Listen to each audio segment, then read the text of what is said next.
Welcome back to another day of sourdough experiments. I have one new thing to test because you have to do one thing at a time or you never know what's actually working.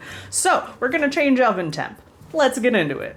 Now, I said the only experiment today was going to be oven temp, but I gotta show you this beginning part because I unintentionally added another experiment. Did my dough like normal, got the starter and water weighed out, but then there's a really key step that my scale, if you only press tare once, goes back to the previous tare. Let me zoom in for a second. I only pressed it once, and then I started adding flour. And then I got to the measurement I needed really fast, so I started taking some out before I was like, wait a moment, this is not right. But of course, I tared it right after that because I was getting ready for salt, so then I had to do some guessing. I was pretty sure I knew what I added, so I added the rest up to the number that I thought it should be, and we eyeballed.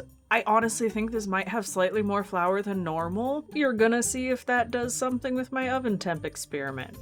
Who knows? Let's find out. Then after that kerfuffle, I was pretty much doing the same stretch and fold method I learned last week, just a little more in my hands, stretching it out a bit farther before flopping it back in the bowl. Then of course I did that another 4 times with half hours in between before I got my dough all bulk risen and time to shape it.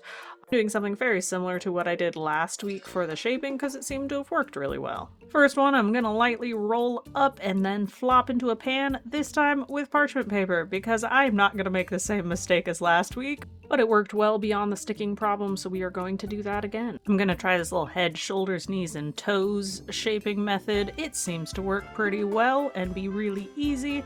Just floof that up real gently and then get it tossed into a batten where it's gonna live all night long until I bake it. And the breads are ready to go. Just put a quick little score right down the center and send it in. And then for the round one, I'm just gonna put a simple little cross into it this week and get it baking. Success! I am stoked! It is round. I did it! And the other one! I still like this method. It's a lot less work to not have to shape things. Oh look, it actually comes out of the pot this time. Hooray for parchment paper. I finally have not flat bread! Woo! I'm so excited. It looks so good, so fluffy. I did it. I have no idea if it's the oven temperature or me messing up the ratio of flour to water and just eyeballing it. That finally worked. Maybe I just need to eyeball things in the future and it'll be great.